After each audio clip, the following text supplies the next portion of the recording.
City ರವಿಗೆ ಜೀವ ಬೆದರಿಕೆ ಹಿನ್ನೆಲೆ ಹೋರಾಟಕ್ಕೆ ಸಿದ್ಧರಾಗಿದ್ದಾರೆ ಸಿಟಿ ರವಿ. ತಮಗೆ ಧಮಕಿ ಹಾಕಿದವರ ವಿರುದ್ಧ ಹೋರಾಟ ಮಾಡಬೇಕು ಅಂತ ಸಿಟಿ ರವಿ ಸಜ್ಜಾಗಿದ್ದಾರೆ.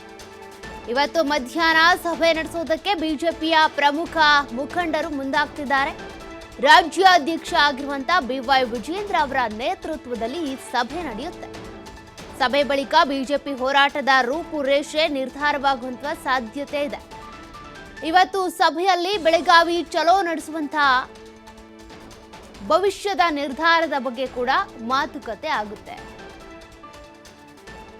ಸಿಟಿ ರವಿ ಅವರಿಗೆ ಜೀವ ಬೆದರಿಕೆ ಹಿನ್ನೆಲೆ ಸದ್ಯಕ್ಕೆ ಬಿವೈ ವಿಜೇಂದ್ರ ಅವರ ನೇತೃತ್ವದಲ್ಲಿ ಸಭೆ ನಡೆಸೋದಕ್ಕೆ ಅಂತ ಮುಂದಾಗ್ತಾ ಇದ್ದಾರೆ.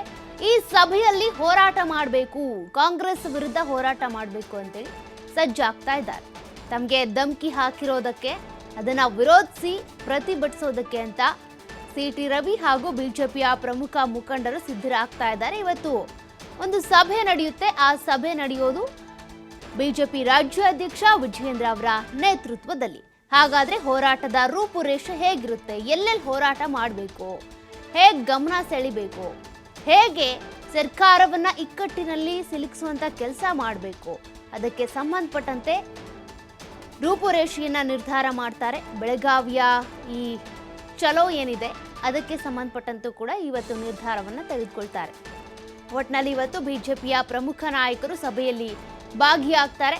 ನೋಡೋಣ ಇವತ್ತಿನ ಸಭೆಯಲ್ಲಿ ಬಿಜೆಪಿಯ ಯಾವ್ಯಾವ ನಾಯಕರು ಇರ್ತಾರೆ, ಏನೇನು ಸಲಹೆ ಸೂಚನೆಗಳನ್ನ ಕೊಡ್ತಾರೆ.